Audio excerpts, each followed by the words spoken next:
बहुजन सौरभ, बहुजनांच्या सामाजिक व सांस्कृतिक चळवळीचे मुखपत्र. नमस्ते, जय भीम। मैं एडवोकेट डॉक्टर सिद्धार्थ कामले, दैनिक बहुजन सौरभ का मुख्य संपादक। मित्रों, आज मेरे ख्याल से सबसे बड़ी जो आज न्यूज़ है वो है कि कर्नाटका में स्टेट चुनाव आयोग ने ये फैसला लिया है कि इसके बाद में इलेक्शंस हमारे यहाँ पे जो है पंचायत समिति या मतलब सरकार के जो भी स्टेट लेवल के वो ईवीएम से नहीं होंगे, वो बैलेट पेपर से होंगे और सेम डे उसका रिजल्ट भी लगेगा।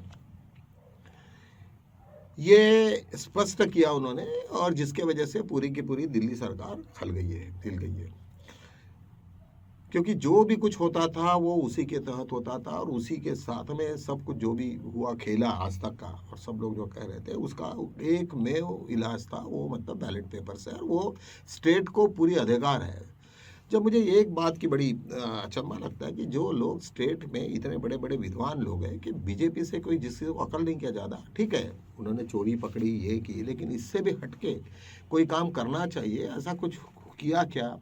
और वहाँ पे स्टेट चुनाव आयोग ने कर्नाटका में बेंगलुरु में जब उसकी मीटिंग हो गई तो उन्होंने कहा कि भाई हम जो भी कर रहे हैं वो कॉन्स्टिट्यूशन के हिसाब से कर रहे हैं, स्टेट को पूरे पावर है इलेक्शन कैसे करना चाहिए और कैसे नहीं करना चाहिए, और हमें कोई दिल्ली से कोई किसी की ज़रूरत नहीं है, हम अपने तरीक़ा से करेंगे। हमें यदि जब कोई दिक्कत होती है तो हम लोग बात करेंगे, लेकिन हम जिस दिन हमारा इलेक्शन हो जाएगा उसी रात में हम लोग इलेक्शंस के रिज़ल्ट भी दे देंगे।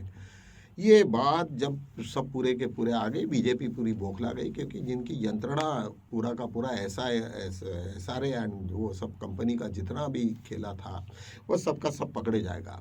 यदि कर्नाटका में बीजेपी पूरी ख़त्म हो जाए तो पूरे के पूरे लोग एक ही करेंगे स्टेट इलेक्शन कमीशन को कि नहीं, अब यार ये नहीं चाहिए, कम से कम एक बहुत बड़ा एक आइडियल ये हो जाएगा और पूरे देश में उसके पर ये पड़ेंगे, उसके असर पड़ेगा। तो निश्चित मुझे ऐसा लगता है कि आज जो भी कुछ हमारे कर्नाटक के लोगों ने किया, जहाँ कांग्रेस की पूरी सत्ता है, वहाँ पे जिस तरीक़ा से हो रहा है वो निश्चित रूप से बहुत एक अच्छी ये बात है, बड़ी खबर है। और जो पूरा सुप्रीम कोर्ट से लेके तो पूरा जितने भी आज तक जितने मसले पड़े हुए हैं सब कुछ है, उसका मसला वही है कि तुम जब ईवीएम हटा दोगे तो SIR जब आएगी तो वहाँ पे हर आदमी चुनेगा, साइन करेगा, और जहाँ पे जब साइन करेगा इंक कौन सी डिसाइड कौन सी लगानी है, क्या करेंगी, वो पूरा का पूरा जब लगेगा तब हम लोग समझेंगे कि जो जहाँ बाकी जगह पे खेला हो गया। बड़े बड़ी आश्चर्य की बात लगी कि हमारे यहाँ दिनेश वाघमारे करके चीफ इलेक्शन कमीशन को अपॉइंट किया गया, रिटायर्ड हो गए, उनको कोई काम नहीं, और ऐसे सिचुएशन में उन्होंने कहा कि भाई हम लोग जो परमानेंट मार्कर पेन है उससे लगाने का। मित्रों, हज़ारों वीडियो आए कि जिन्होंने यहाँ पे इंक लगाया, 5 मिनट में इंक चली गई, इतने वो नेल पॉलिश से फटाफट निकल गए, कितने रिमूवल थे, कितने इंक रिमूवल, और कुछ नहीं हुआ। उन्होंने उनको जब घेरा पत्रकारों ने तो उनकी बोलती बंद हो गई। उन्होंने कहा कि ये गलती हो गई, हम लोग अगले साल से सुधारेंगे। अरे लेकिन जो इलेक्शंस हो गए उसका क्या? तो मैंने कुछ लोगों से बात भी किया, ये तो देशद्रोह का आरोप बनता है, आप कंप्लेंट करिए, पुलिस स्टेशन जाइए, पुलिस स्टेशन में वहाँ पे यदि नहीं लेते हैं तो आप ऑनलाइन में करिए, ऑनलाइन में करने के बाद में आप CBI को रजिस्टर्ड करो, CAG को रजिस्टर्ड करो जिसने नहीं लिया, और 156(3) में एक अर्जी करो कोर्ट में, और कोर्ट को बोलो कि भाई हमने इतने बार उसको तरफ में अपने एप्लीकेशंस दी कि भाई ये चीफ इलेक्शन कमीशन के बारे में FIR करिए, क्योंकि उन्होंने इसी तरीक़ा से किया। एक तो मिलेगा जज, वो बोलेगा कि पुलिस स्टेशन को मार्क करेगा, वो बोलेगा कि यू वर्क ऑन दिस, और उसको वहाँ से जब डायरेक्शन मिलेगा तो निश्चित रूप से हज़ारों, यदि जब एक भी जगह FIR हो जाए तो उनका निकलना बाहर हो जाएगा। यदि जब कोई कल सत्ता भी चले जाए, लेकिन एक बार FIR हो जाए तो उसकी तो पूरी पंडरी ये होगी। तो इतने बड़े महाराष्ट्र में एक भी आदमी तैयार नहीं हुआ। कहने का मतलब मैंने कहा कि भाई आप जो भी पार्टियां जो गिरे हैं, जिन लोगों को लगता है कि खुजली करने की, हम खड़े रहने का और गिरने का, जिनके वोट भी बहुत 200 300 500 उठते, तो कम से कम मैंने बोला तुमको क्या खोना है, तुम्हें लीडर बनना है, लीडर बनने की बहुत इच्छा रखते हो, तो निश्चित रूप से आप ये काम क्यों नहीं करते? कुछ नहीं, सब लोगों ने कहा कि नहीं यार हम नहीं करते। क्यों डरे हो, किस लिए डरे हो? मैं बोला ठीक है, बाकी लोगों का हम तो समझ सकते हैं, लेकिन तुम लोगों को तो कुछ करियर बना सकते हैं। मतलब आज मुझे बताइए कि हज़ारों तादाद में यदि FIR होते, उसमें से FIR नहीं भी होते, 5% भी लोगों के हो जाए, या एक दो भी एफआईआर हो जाए तो भी उस ऑफिसर को बाहर निकलने के लिए बहुत तकलीफ होती है। एक बार एफआईआर हो जाए तो उसको सिर्फ हाईकोर्ट ही स्क्वैश कर सकता है, और हाईकोर्ट को स्क्वैश करने के लिए ये पूरा मसला ऊपर जाएगा। जब ऊपर जाएगा तो वो क्यों करेंगे, क्योंकि हाईकोर्ट थोड़ी बैठा है, तो हाईकोर्ट तो सबकी बात सुनेगा, और जब सुनेगा तो बताएगा कि तुमको किसने बताया था ये इंक लगाने का और पेन लेने का। और वो अभी ये भी नहीं मालूम कि उन्होंने जो पेन यूज़ किए वो वाइट बोर्ड मार्कर थे या परमानेंट मार्कर थे, किसको मालूम है। वहाँ पे पेन रखा हुआ है, किसी को तो नहीं मालूम वो कौन सी इंक है क्या है। किसी ने बोला होगा कि नहीं, जेब में से पेन निकाला और उसमें वाइट बोर्ड मार्कर का पेन था। अरे वाइट बोर्ड मार्कर का पेन तो 5 मिनट में निकल जाता। तो ये क्या सिचुएशन हुई। तो ये इस तरीक़ा से जो ब्यूरोक्रेसी में, क्योंकि इग्नोरेंस ये सबसे बड़ा हमारे देश में बड़ा ये है। हम लोग भी इंश्योरेंस कंपनी में रहे, मुझे याद है कि हम लोग SC/ST सेल में, हम लोग SC/ST कमीशन अपने इसके लिए एम्प्लॉयज़ के लिए बहुत सारे लड़ते थे। कुछ ऐसी चीज़ें मुझे अभी भी याद आती है कि हमने कई लोगों को, जनरल मैनेजर, CMD को रिटायरमेंट के पहले घर में भेजा। इतने मैंने कंप्लेंट करता था CAG को, चीफ विजिलेंस कमीशन को, इतने, और वहाँ पे ऑनलाइन रजिस्ट्रेशन होता, उसका नंबर भी आ जाता तुम्हें। और जब उसका रिटायरमेंट होता तो सबसे पहले जितने भी क्लास 1 ऑफिसर होते हैं तो उनको वहाँ से CAG का क्लियरेंस लगता है। सब UPSC के जितने भी एम्प्लॉयज़ हो, IAS कैडर करे या को सभी इसके CAG का क्लियरेंस उनको लगता ही लगता है। और जब CAG का क्लियरेंस नहीं मिला और उसके अगेंस्ट में कंप्लेंट है तो उसको कंप्लाइंस करना पड़ता। कुछ नहीं तो साधारण उसको चीफ सेक्रेटरी या कोई भी रहे, उसको उतनी ही तकलीफ होती है जितनी होती है। ये तुमको मालूम होना चाहिए कि हम लोगों को किसको किसको ये पार्टी करना चाहिए। तो CAG है, CVC है, चीफ विजिलेंस कमीशन है, उसको आप सारी कंप्लेंट कर सकते हैं करके। यदि मैं तो ये तक बोल रहा हूँ कि किसको बहुत ही ज़्यादा अकल होगी और कुछ करने की इच्छा होगी तो उन्होंने RTI और ये वो सब चीज़ें हैं उसके तब RTI नहीं भी रहा तो भी कम से कम इस चीज़ों के आधार पर, जहाँ अभी दिनेश कुमार ने खुद ही मान लिया कि भाई मेरे से गलती हो गई, अगले वक्त हम लोग ये गलती नहीं करेंगे। अरे अब लेकिन चुनाव हो गया ना, उसका क्या, और उसको कौन उसकी जो ये करेगी। तो ऐसे टाइप के हैं। इवन तुम चीफ मिनिस्टर को भी बोल सकते हैं या उसके अगेंस्ट में भी लिख सकते हैं, क्योंकि इसलिए कि चीफ मिनिस्टर को इम्यूनिटी तो है ही नहीं, किसी को इम्यूनिटी नहीं है देश में। बाबा साहब ने कॉन्स्टिट्यूशन लिखते हुए सिर्फ 2 ही आदमी को इम्यूनिटी दी है, वो एक तो गवर्नर है और राष्ट्रपति है, वो भी लिमिटेड है इम्यूनिटी, वो जब तक अपने पावर में तब तक ही। ये तो बीजेपी ने है जो चीफ इलेक्शन कमीशन को ऐसा बोल दिया कि भाई उनके तरफ में इवन रिटायर्ड होने तक वो जिंदगी रहेंगे, रिटायर्ड में हो भी जाए तो भी उनकी इम्यूनिटी कायम रहेगी। ये कहाँ से, अभी तो उसके ऊपर में नोटिस भी हो गया। गवर्नमेंट को पूछा कि ये कैसे कैसे किसने रूल बनाया, ये वो तो हो नहीं सकता। तो ये सब चीज़ों को ध्यान में रखते हुए लोगों ने थोड़ा सोचना चाहिए। चलो हम लोग आज इसके ऊपर में काफ़ी देर हो गया।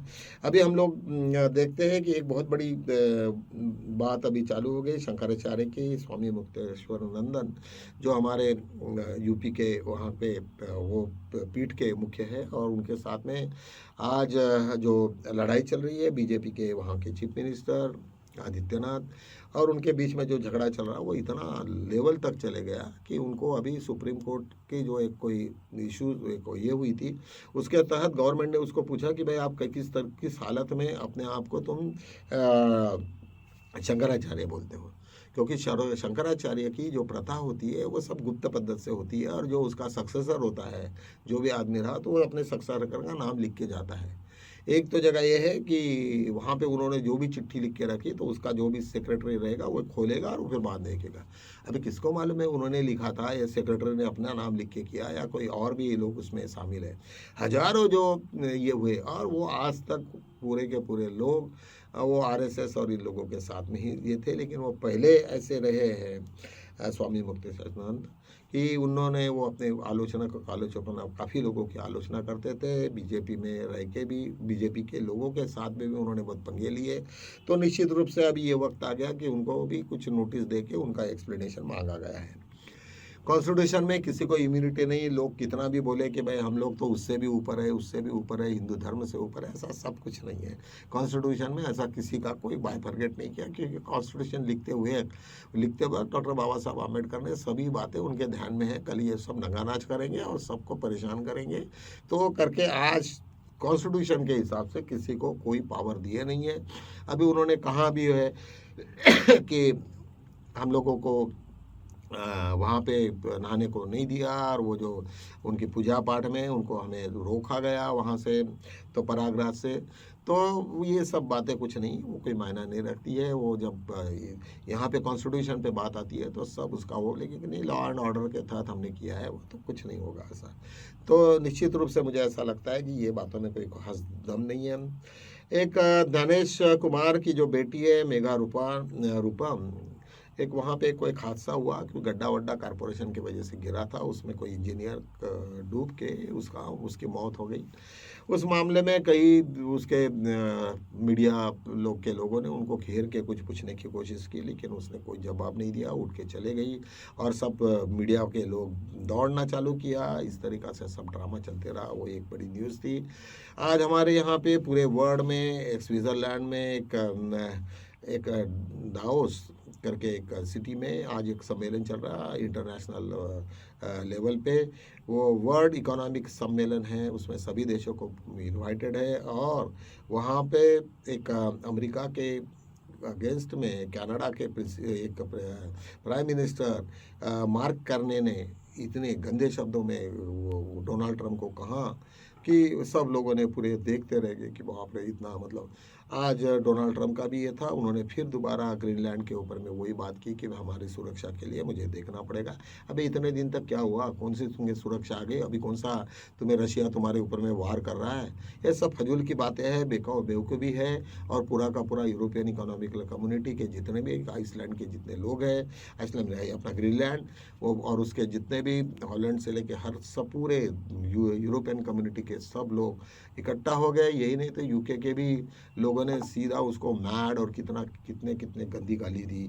तो ये सब सिचुएशंस को देखते हुए मुझे ऐसा लगता है कि डोनाल्ड ट्रंप इन दिनों में बहुत ही पगलावट जैसे हो गया है। सब लोगों को इस तरीक़ा से आतंक फैलाना, या डर बताना, और उन्हीं के इसमें किस तरीक़ा से पिछले वक्त तो उन्हीं को गोली मारी गई थी, लेकिन वो ऊपर से चले गई थी, लगी नहीं थी, बात और है। लेकिन वो कितने पॉपुलर है और क्या हुआ अभी वही बताएंगे। उनको भी कितना दिन अभी मिड टर्म और उनके पास में है, उसमें वो कितने उनके रिजल्ट देते हैं उसके ऊपर में डिपेंड करता है। लेकिन ऐसे इतिहास में बहुत लोग आए हैं, ऐसे कुछ कारनामे किए जब शांति थी, अभी कोई किसी को छीना झपटी करनी नहीं थी।